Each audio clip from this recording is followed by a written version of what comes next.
Hey guys, welcome back to What the Fat. I'm super excited to bring you guys one of my favorite people in the world, one of the first people that I ever followed on Instagram in the keto space, and that is Jen Fisch. If you guys don't know her by that, you'll know her by it's at Keto in the City. That's the IG name.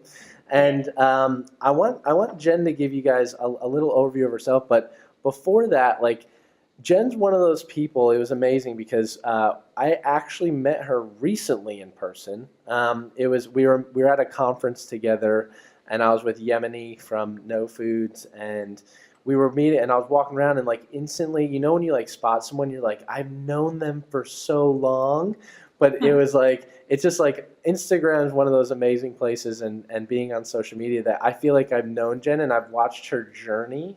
And I think you guys will love it. If you don't already know it, you'll love her journey because it's super inspiring and amazing what she's done, not only with herself, but really helping other people along the way. And she's just one of those people that you see on Instagram and you're like, oh my gosh, she's super authentic. And I bet you she's really cool in person. She's even better in person. So I'm super excited to have you on. So welcome to the show. Thank you. I'm super excited to be here. Yeah, I remember seeing you down the aisle, and I was like, "Wait, I haven't met Ryan yet." Running up, probably like, "Who is this?" Love it, love it. So tell everyone a little bit about your journey, how you kind of started keto, got introduced to keto, and where you're at now. All right, cool. Well, I have autoimmune disorders, two different ones, psoriatic arthritis and psoriasis. So I've been battling that for half my life, so 20 years.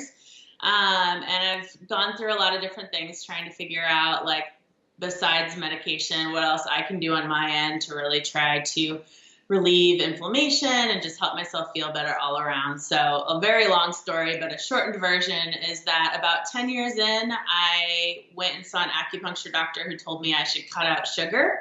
And that was the first time anybody had ever mentioned anything about diet having any kind of correlation as to what I was going through. I was in a pretty bad place in terms of my conditions at that point. So I was like, sure, if that's all I have to do, I'll do that. So I started with the Atkins approach back then. It was pretty popular about 10 years ago. I sat at a bookstore in Denver where I lived. I read through the Atkins book and kind of got started that way. And then over the years, I've kind of course corrected different times. Right before I went keto, I went gluten-free for 6 months to see if that would help even more. It did, but then I started eating a lot of stuff I shouldn't be eating, because they had all these gluten-free goodies all over the place. So then I decided to get stricter, and first I read the Bulletproof book, then I read Grain Brain and just started doing some research. Didn't find a ton of keto stuff online at that point. This was about 2 years, 9 months ago or so. So there was some, but not as much as now. But I found a few people and I found some info, and I was like, I could do Atkins. But I had always done so high protein, and I was always hungry. And when I started reading all the keto stuff, I was like, okay, I think this was the thing that would have helped me a lot was the higher fat. And so ever since then, I basically went cold turkey one day and just hopped on keto and have been keto ever since. So yeah, going on 3 years almost, but, and it's helped me a lot. My daughter's keto. It's just become kind of a lifestyle for us, and I love it. So how old's your daughter? She's 14. That's amazing. Freshman in high school. Yeah. Amazing. She started high school Wednesday, but she's 6 feet tall, so she's not a baby. You're she's my baby, but not a baby anymore. Yeah. She towers over me, so it's weird. That's but, yeah. cute. That's really cute. But one of the things I find, it's a reoccurring theme that I find talking to people that are super inspiring in the space is it's one person made them open up their eyes. And then the thing that I find the most fascinating is you said it was your acupuncture therapist. Yeah. So yeah. He was an MD. He was John Elway's acupuncture doctor. He cured John Elway of his shoulder issues. So I was like, oh, I gotta go see this guy. I gotta be with that guy. But I remember that about him. That's pretty neat. That's right. Maybe he had John Elway. Maybe that's why John Elway was so good. Yeah, maybe. So, he cut all the sugar. Well, cure me then. Oh my gosh, that's great. But his introduction to you of being like, hey, this is something you should do. And I just find it so fascinating that like the power of one, like he could have that message to you and then how many people you've helped since Yeah. because he said something. And like people don't understand the power of their words. And like you went to him seeking out something that you had no idea, fast forward several years later, the impact that it would have. And I think that's just so amazing. Yeah, it was amazing. I like still remember that. I remember that moment and I remember just thinking like I've never even considered this. And now that I like look back on that, I like it's so mind blowing to me. Like that I've seen a lot of doctors and at a lot of great hospitals and whatever that nobody ever mentioned it. Like that's mind blowing to me. It's mind blowing to me now that I do know it for the last 10 years and I bring it up at every doctor's appointment and usually they still kind of like discount it or like, okay, well that's nice. If it's working for you, keep going. But like, they're not really that interested. So but I think that's beginning to change. Obviously, there's like a great group of researchers and doctors and whatnot that are working on it now. But yeah, it was a big moment for me. And then I think the biggest thing though is when you have those moments to like take action and really do something about it. And I'm glad that I did. And I'm glad that in a long, windy way, it led me to today, like 10 years later. So, but yeah, it's important. I think those people who don't realize like how much impact it can have on someone's life. I wish I remembered his name. For sure. I should Well, Google. whoever he is, I want to tell him I said thank you because I think Yeah. the impact you're having is amazing. So when did so you started seeing incredible benefits yourself, like, and then when did you say, you know what, I want to start this like the keto in the city thing? When did that start to evolve? I started Keto in the City a month into my keto journey, mostly because I didn't think my friends wanted to see the food on my regular Instagram. And so I was like, I'm just going to start like an anonymous page where like no one will know I have it. I didn't tell any of my friends about it. Like I wouldn't let them follow it. Like my cousin found out at one point and followed me and I was like, no, like I don't want it to like notify everyone else we know. Like this is Oh, like my thing. And so I just started it to post food and not really care like who saw it. And I was surprised, like even then, that pretty quickly, like that page got more followers than like my normal page. I'm like, oh, strangers like me better than my uh, but it was just fun, like to just have a place where it's like, I don't know, it doesn't matter if I post 5 times a day or whatever, like no one's going to be annoyed. Like, so it was cool. And that's kind of how it started. I think the name was like the first thing that popped into my head. So luckily I still like it. Uh, it's great. and that's kind of how it got started. So it's crazy. I definitely never started it thinking I want to start a blog, like I want to write cookbooks, like I want to do all this stuff. Like it was just like an anonymous place for me to be able to like feel accountable for what I was doing. If I put something out in the public, I'm more likely to, follow it and stay on track. And so that's all that it was for.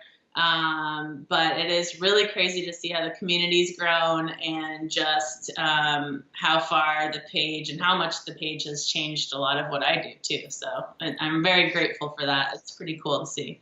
Well, it's super inspiring, and I think you've built an incredible community, and I think you've really empowered not only just women but people in general to share their experience and share their story. And I think we're seeing it more and more now, like people creating pages, like you said, that maybe like their parents or their friends are like, why are you eating this way? I don't want to see all the Yeah. food pics out of you out at restaurants, but they do it. And then you build this sense of like these relationships and this connectedness of like, hey, oh, what do you eat when you're out? What do you use to make that recipe? And so I think Yeah. you've built an incredible community. And I think one of the biggest tips that I tell people all the time, and you're a perfect example of this, is like if you want to build a community to share your story, it's truly just got to be authentic and like Yeah. looking at it. And we talked about it with Suzanne, and you are like two of the first two people I look to and see that. It's like you're just like, this is my life. Like come along with me. If you don't like what I like cool. Like there's a million other people you can do, but like this is my life. Like I hope. I want to share it with you, and I think that's one of the most important things to do. Yeah, well, thanks. I mean, I hope people realize, like, I think a lot of people now think, like, oh, I need to grow. I want to be one of these big pages or whatever, and I want to do all this stuff. And I just never had any intention of doing that. And I know that a lot of the other people are the same way. Like, they had a goal, whether it was like a big weight loss goal or an anti-inflammation goal or whatever it was. They just had a big goal that they were following, and they needed a place to try to like stay accountable to themselves. And it's great that it can help other people who have similar goals or looking for. I also just really wanted to show that keto's easy, and attainable, and like you can go out to eat all the time, or you can feed your kid this food or whatever it might be. And I'm all about easy. Like, I have a lot of stuff. I have a job, I have a lot of stuff going on, I'm a single mom, so I just thought that maybe people would like some of those kind of tips, because I know it can be overwhelming for people at first, and they feel like they need to be like perfect from the start. And hopefully they can see through some of the stuff that I post and talk about that that's not the case. It's a journey, and just like keep tweaking as you go, and you'll be good. I love that. Absolutely love that, because at the end of the day, you and I talk about this all the time. It's a lifestyle, and it's something that, like, yeah, are there going to be times where people slip up? Are there going to be like times where, cool, I have a Diet Coke here, I do something there, and like it's life. Yeah. Like it's Yeah. better than the alternative, and that's one of the things Yeah. I think is so amazing about you and the way you show your life, and like, this is it. This is how I operate. It's amazing. Thanks. I think it's crazy. People like to see my life. Oh, I'm one of the super fans. So thank you. One of the other things I've seen, and you and I have talked a little bit about this, and I think it's awesome that you've done this, because you've built an enormous community, an enormous page.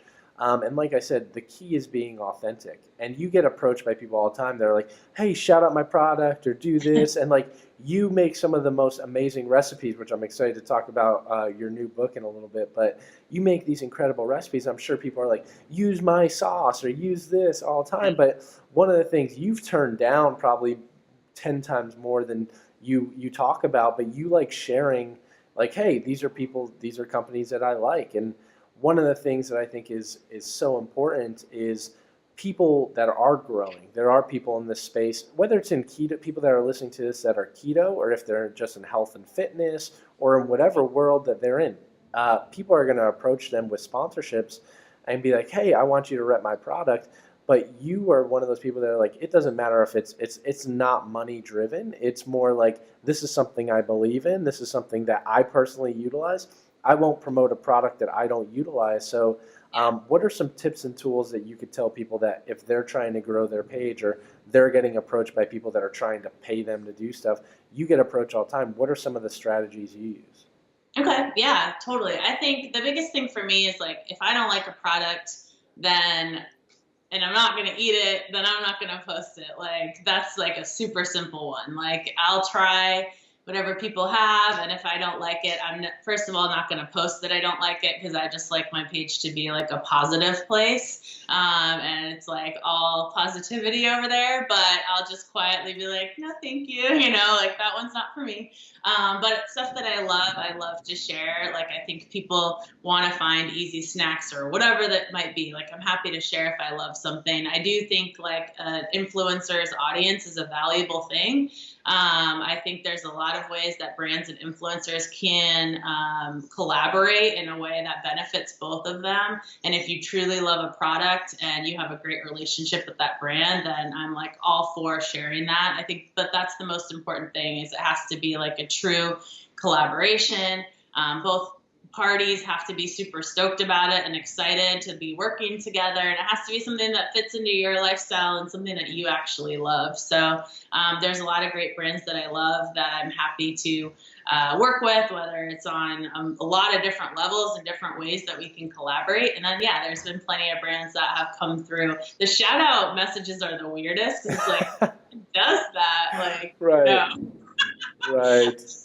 It reminds me of like radio station shout outs, like in like back in the day. I don't know. But yeah, I get a lot of DMs like that. I'm like, no, I don't do that. But yeah, I think that's the biggest key, is like, don't share something unless you love it. Like, there's plenty of brands that are out there. That doesn't mean that you have to like partner up with all of them. So Exactly. yeah, and I like people who I like to work with. So, you want good people. Like, That's what matters. At the end of the day, that's the key, right? yeah, good food, good people. That's it. That's the key. And I had Sean Wells, a really good friend and mentor of mine, on the podcast. And one of the things, like in the supplement industry, that's super important is like there's so many people who are formulators that don't like will be like, oh, I formulate for this company, or they shout out this company, and they'll never consume the product. And I think like the key is like you're authentic. You're like, I use the products that I work with, and like Yeah. you just share about it because, like you said, we talked about like you heard one conversation from one person and it completely changed your life. Like you sharing the tips and tools, you putting out cookbooks, you putting out blogs, like that could be the one thing that sparks someone and initiates that change for them that allows them to now improve their life and then lead others along the same journey, which is amazing. And well, you just have to like appreciate that audience and make sure that you're giving them the best information and the most authentic information you can. So that's the key. So one of the last things I want to ask you for this is, what is your why? Like you have Keto in the City, you like built this big blog, like you clearly just said like you value your audience and you value like it's a community. It's people that you're not looking down at them. You're like, hey, come along for the journey. We're in this thing together. Like, what is your why? Like, what are you trying to accomplish with that?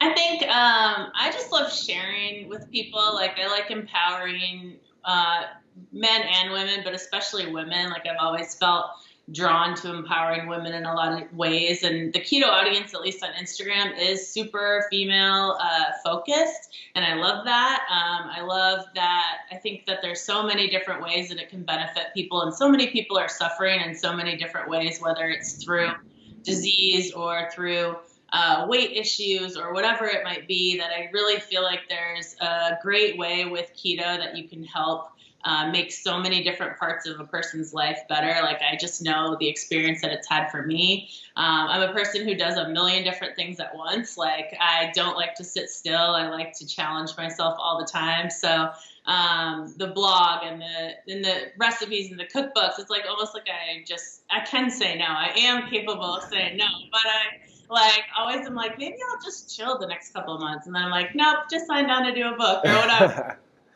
I'm just not capable of sitting still. So I really love to be able to kind of like fire on a lot of different cylinders, which I know you're the same way because you're always doing like a million things. But I like that challenge, and this is part of it. And keto actually helps me like have enough energy and like be able to sustain that to be able to do all of these things. So I think it's like deeper than food, but at the core of it, it still goes back to kind of like living a lifestyle that enables me to like basically like do everything that I want to do right now. And I won't do anything unless I do it like 100% because I'm just like an all or nothing kind of person. So I don't know. It's just another challenge for me, and I love it. And it's, it's fun. Like, and I like connecting with people. So.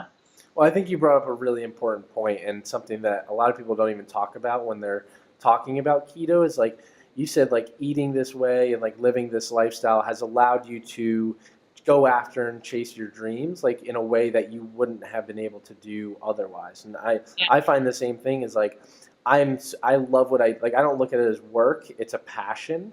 And so I know you're the same way. Like I wouldn't be able to, like people are like, oh, why do you work like 16 hours a day? I'm like, it's not work for me. It's just like, it's fun.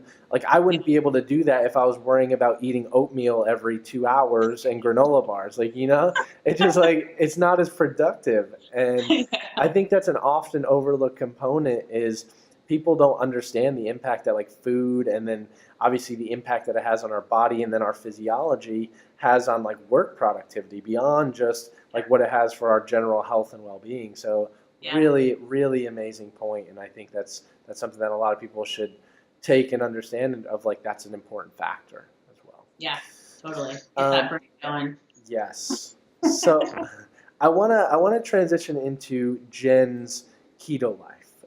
Because I think you have an amazing way of approaching keto, and like you said, it's something that you want to be practical for people.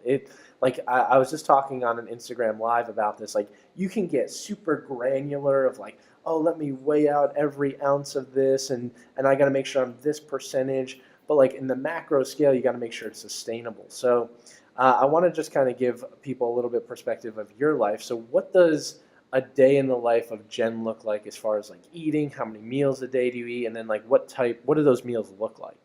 Sure. Yeah, I usually eat 2 meals a day. Sometimes I stopped drinking coffee recently, or like in the last month and a half. And before that, I always had coffee in the morning, and that was it. And then 2 meals. I'm at work, so like I kind of feel like I could eat around 2, but because I'm at work and all my coworkers are like, "Let's go get lunch," I usually eat at like 12:30 or whatever. On the weekends, I feel like I can go to like 3 without eating. But now, if I am hungry in the morning, I'll eat. Like I just kind of try to listen to my body. And that is another cool thing that I feel like keto has done for me is before I don't know that I was ever really listening to my body. I just feel like I was kind of like on autopilot, like a robot. I Right. don't know, just like eating at the same time every day or something. But usually 2 meals. My favorite lunch meals are either a salmon Cobb salad, which is a place down the way from my work. It's not salmon on the menu, it's turkey, but then I replace it with salmon, and it's amazing. So if you've never had a Cobb salad with salmon on it, I recommend it. Love it. They will charge you extra, but if I'm not eating that, I eat a lot of poke bowls. I work right by Little Tokyo in LA, and there's a great poke place that will do salad, mixed greens instead of rice, and then I always get salmon. I'm like a salmon addict. I eat a lot of salmon. Okay. Salmon and just, you have to skip a few things like, the imitation crab and the seaweed salad and stuff, but mostly avocado, all the good stuff's on there. Another lunch, I eat a lot of boneless burgers, so that's like kind of a staple. And then dinner is similar. I feel like my lunches are usually a little bigger than my dinners. I don't know, I have more time. Dinner is usually like fast. We are always coming or running to somewhere. So my daughter plays volleyball like all year round, like a million different things. So it's usually something fast, either something that's like been in the crock pot all day, like carnitas or Mississippi pot roast or something like that. Or we also eat a lot of, she likes salmon too, or just easy things that can cook really fast, like nothing that takes forever to cook. Or we do love, we eat out a lot too. I think that's the best part is that you could eat out a lot. Sushi's her favorite food. There's a sushi place by our house with like at least 10, 12 rolls with no rice in them on the menu. Wow. Yeah, That's so cool. we do that a lot. We do a lot of In-N-Out. Now, do they have cauliflower rice or is it just non-rice? No rice. Okay. Like wrapped, some of them just have a bunch of like cucumber and extra fish in them or whatever. They don't stay together like totally great all the time, but they're good. A lot of In-N-Out though. We're in LA, so Of course, the Cali. we'll go there today because she has a private lesson like right near an In-N-Out, so that will definitely be where we eat dinner. Or just easy stuff like that. So, but yeah, mainly 2 meals a day. I'm not really a snacker. If I am hungry for a snack one day, it's usually like macadamia nuts or something like that, but I'm not a big snack person. Amazing, amazing. And you said something that, again, is like a reoccurring theme that I hear from people who are literally living this lifestyle for multiple years at this point is that I think one of the biggest benefits and powers of keto is that it puts appetite back in people's control because we live in such a society now where food availability is everywhere. And like you said, like I was one of those people too who was on like robot mode where it was like, oh, it's 12 o'clock, got to have lunch. Like, oh, it's 2:30, got to have my snack.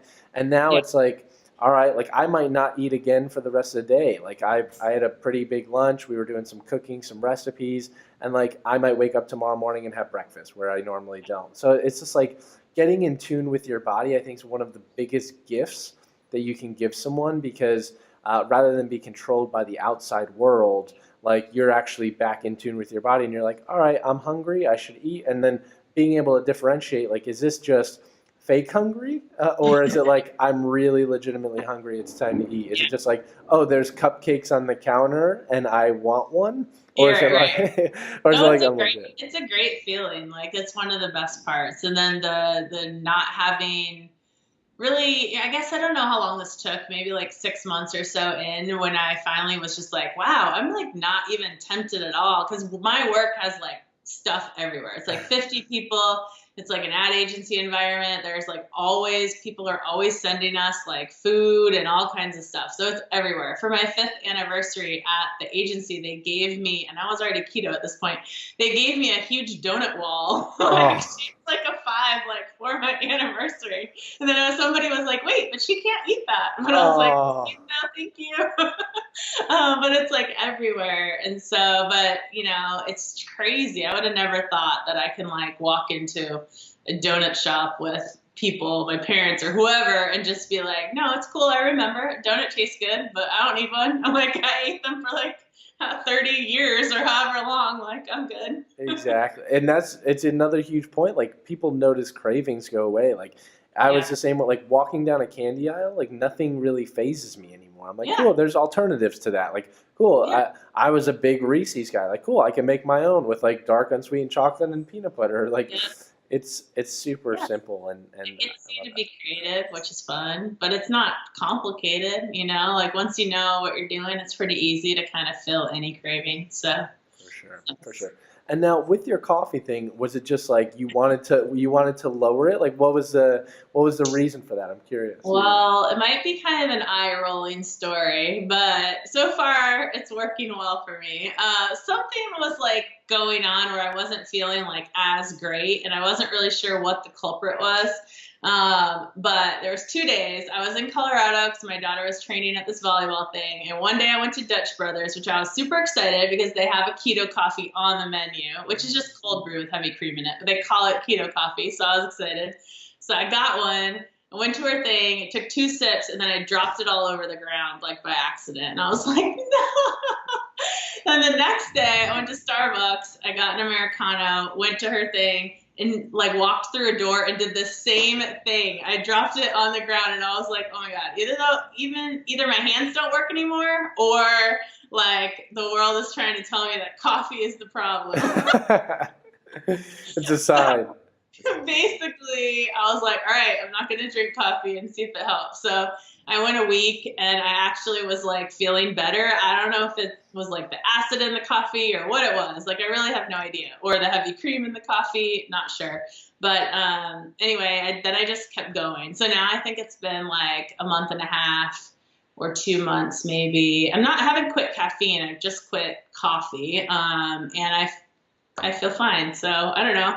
I might not stick with it forever, or maybe I will. But so far, it hasn't bothered me as much as I thought it would. So, and I feel better. So that's awesome. The universe is trying to tell me. And so I listened. Yeah. I was like, this is too weird of a coincidence. Something's going on. Well, beyond the coffee, how in say the past year or 2 years, have you shifted your approach with keto? Like, are there things where you were like, I used to eat like 5 meals a day and now I only eat 2? What are some things that you might have shifted in your approach that as you kind of learn and get more in tune with your body? Yeah, I think it's important to like keep tweaking and keep figuring out what works for you. I've gone different periods without dairy. I've gone periods with dairy just to try to see like anti-inflammatory wise if that makes a big difference, like a noticeable difference to me or not. I've cut down on dairy now, but I still eat it. I have noticed I don't think I would have ever noticed this before in a normal diet because I feel like you're so inflamed all the time. Like you can never really pinpoint the culprit, but nightshades turns out are like a big problem for me. Pretty much like 20 minutes after I eat any nightshade, my hands like ache. Just like my arthritis just kind of kicks into overdrive. And I used to eat like bags of like grape tomatoes like as a snack. Wow. You're like, I was always inflamed and I didn't even know it. And so like I'll still eat things sometimes. Like, I mean, I love a jalapeno popper. I like a tomato slice on my In-N-Out burger, but like I'm aware of it. And like I know like if I have, chicken tortilla soup with a bunch of peppers and stuff in it, like 3-4 nights in a row, like I'm going to be in a bad spot. So I try to just be more aware of stuff like that. The whole intermittent fasting thing is something I have done most of the time I've been on keto. I think because I started reading the Bulletproof book and I kind of like got into the idea of the intermittent fasting. I've done it with coffee a lot. I've also done it with bone broth. I do like that approach. I don't always do it. So sometimes, but that'll be more like if I'm home for the holidays, I'll kind of like just cut out the intermittent fasting and like eat breakfast with my family or whatever. So, but those are kind of the big things. I haven't had to make big sweeping changes. I just like tweaking as I go. I think it's been easier as I've gotten further into it to really cut down the protein a little bit. Like I was higher in protein when I started, but that's been gradual. And yeah, that's about it. But yeah, overall, nothing huge. The Starbucks it was mostly Starbucks that I was drinking, but the Starbucks situation, I've also lost 8 pounds in the last month and a half. So I was like, I don't understand how coffee could have been like doing that, or the heavy cream or whatever. But it's just weird how like your body kind of on keto, I feel like when you've been on it a long time, for a long time, it won't do anything. Like you kind of feel like it's just kind of staying the same. And then all of a sudden one little tweak could like make a big difference. And you're like, wow, like I would have never thought that was holding me back. Or like I would have never thought like upping this would have made a big difference or whatever it might be. So, and I guess the only other thing I've added in over the years is just different trying, whether it's collagen or more bone broth or stuff like that, just kind of experimenting with different things in terms of like, I always try to eat high quality food if I can, but just trying to play with some of that stuff too. Amazing. I think that's a great point, because I think a lot of people, I think a key for them is tweaking things as time goes on. Like we get messages, I'm sure you get a ton of messages all the time. People are like, I'm stuck, like I'm plateaued. What do I do? I'm like, just tweak something. Like try bumping your protein up or like cycle your calories. And I think that's one of the biggest pieces for people is like tweak it. You don't need to have these, they're like, should I go full carnivore? I'm like, well, try a little tweak first and then like play around and see how your body reacts. Like or like the egg fast stuff or all those things. I'm like, what? No. Yeah, just make a tweak. It's okay. It's okay. So what's one thing, because you obviously are very well known and very in tune with what's going on in the keto space. What's one of the things that you're really excited about that is coming to the keto space that you've seen? Like what's something that really excites you in this space? I mean, I think the most exciting thing is just seeing so many different people having success, that there's a lot of different examples for people to follow, in that there's a lot of ways to do this and there's a lot of ways to do it and have success. And people take different approaches, people do it for different reasons, but overall you can find all these examples of people having great benefit to their life and to their health through keto. So I just think the diversity of stories and success stories is what's really cool to me, because I don't want people to think that keto is just for weight loss. And I think a lot of people still think that. I get so many messages about that I think people aren't thinking about the healing aspects. Some people are, but maybe not everybody is really even aware of that. And so I hope by finding people like myself or other people who are doing keto for reasons other than weight loss, I think that'll help spread that word and just get people to keep educating themselves on the great parts about it. Yeah. Well, thankfully, you're a huge voice in that world. And I think that's important, because a lot of people do. I think it's like a lot of people come in and don't even realize it. Like they come in for the weight loss and they get the other benefits and they're like, what are these? Like I didn't come here for that, but they love it. They love it. But I agree. I came in here for inflammation, and then I was like, oh, wait, I'm losing weight. You came in the other door. You're like, wait a minute, this is a secondary. So that's great. That is absolutely great. I want to talk about, because you have some very exciting news, and this week, this is your second book, right? Yes. So you're launching, it's called The Big Book of Keto Diet Cooking, right? I got that right? Yeah. Yes. Cool. So tell us about that. Big book of keto, for sure. Tell us about it a little bit.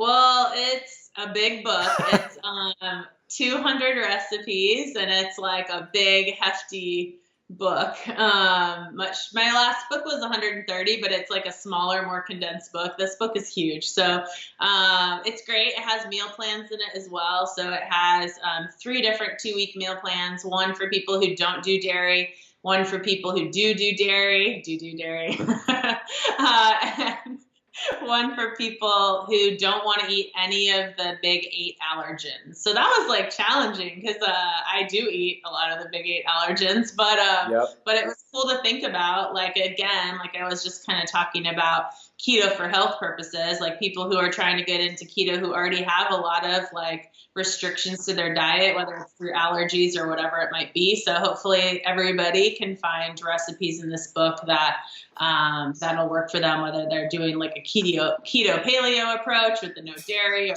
traditional keto or whatever. So I love it. But yeah, it's got a lot of stuff in it. So hopefully, and they're all still easy. They're not 5-ingredient recipes like my last book, but they are still super easy because like I literally don't make anything that's not easy. Like I'm not in this for like crazy ingredients or like complicated recipes. Like I'm not about that. And I think that's one of the biggest reasons. I love it. I have your book over there.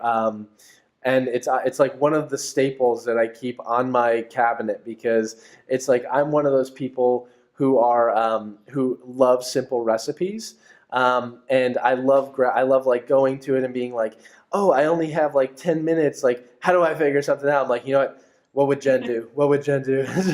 So it's great. Easy. It's great. It's freaking awesome. And so I think it's like as big as your book. Your book is huge, also. I know. I was trying to compete. Well, it's perfect. It goes perfectly in hand. This, I think you posted this. I wanted to pull this up because I literally am going to make these tomorrow morning. Yeah, I posted those yesterday. Unbelievable. They're good. It's a baked avocado. Like I've been seeing this all the time, and I was like, you know what? Like I just got to do it. Like I love avocados. I love eggs. Like it's so perfect. And it's stuff most people have anyway. Like you probably have that stuff in your fridge. So exactly, it's simple, right? It's simple. Yeah. What is your favorite recipe out of here? I'm curious. There's 200 in here. What's your favorite? Yeah. Well, probably my most popular recipe ever on my blog is in there, and that's the keto cinnamon rolls. Oh my gosh. So that's like definitely been the top recipe on my blog. I like shared it out a few months ago. So made with fathead dough. So still really easy. Like fathead dough is like a staple for keto. Like, and you can use it in sweet ways or you can use it in savory ways. So that's a good one. I love those. But I love there's a lot of like different stuff in there. There's a whole chapter of drinks. So there's like keto horchata in there, which is kind of fun, which is easy to turn into like a cocktail if you wanted. There's a keto mojito in there. But there's just a lot of recipes, so lots of options for people, I hope. Literally anything you want to make, like it's in chocolate chip cookies. Oh, I got to dig into that. As soon as I get back from vacation, I'm like salivating just sitting here looking over this because I think the one amazing thing, like each of these, you look at it's like prep time, 10 minutes. I'm like, that's down my alley. Like that's exactly what I want to do. Pretty easy. Like, and I tried to kind of bring different influences in there. Like I was in Santa Fe and, you know, I used to live in Santa Fe and then I went back and visited for my birthday this year, right when I was writing the book, and there's all the green chili stuff. So there's like a few different green chili recipes in there because I was like, oh, now I'm craving green chilies or just whatever it is. Just trying to find all kinds of food from all over the place that I love and trying to make it like keto friendly. So, but hopefully people like it. Well, I know people are going to love it because it is super simple and delicious at the same time, which is like the recipe for success. It's like, it's so perfect. Keep it simple and keep it yummy. Keep it simple and yummy. So, well, first off, I thank you so much. I'm super excited for you, and I'm honored that I got a review copy of this and got to talk a little bit about it because anything that Jen does, I'm a huge fan of because I love the message you put out and love what you do for this community. I think it's amazing. Thank you for what you guys do for the community. So it's like you guys have all the science and all the like tricky parts, and I'm just like, make this avocado, like it's yummy. So it's fun, but I love this community and I just want people to, you know, be consistent with their keto and see all the great benefits it can bring your life if you do it long term, and just kind of be patient with your body. And I think they'll love it as much as I do. So that's true. all I So true. So where can people find you? Obviously, Keto in the City on Instagram Keto and in the Facebook. City. Yes, ketointhecity.com. I have a Facebook. I'm not quite as good about updating that as the Instagram, but I have one. And then, yeah, my blog is really like a good hub for all of the different things that I have going on. And then the books are all available on Amazon. And the first book I just saw in Target the other night. I didn't even know it was in Target. So I was like, Amazing. Target's like my favorite place on the planet. Like, I love Target. So we were just randomly walking down an aisle, and I saw it, and I was like, "What? Oh my God!" I was like shrieking in the aisle. I was very excited. That's awesome. But yeah, ketointhecity.com is a good spot for all things. Awesome. And it launches, it's going to, by the time this podcast goes live, it'll be launched. And one of the things that we're going to do is we're going to do a giveaway for someone to get this, because I think it's going to help a lot of people be able to get amazing recipes that are, again, super simple and absolutely delicious. So thank you so much for doing that, for being on the podcast, and just for being super positive, an amazing human being, and really helping this community. I really appreciate it. Thank you. I loved getting to talk to you again, even though I just saw you a couple weeks ago. But yeah, thanks for sharing the book with the world. I hope everybody loves it. And thank you for everything you do for the keto world. We're going to keep ketoing on. Absolutely. Thanks, Jen. I'll talk to you soon. Bye.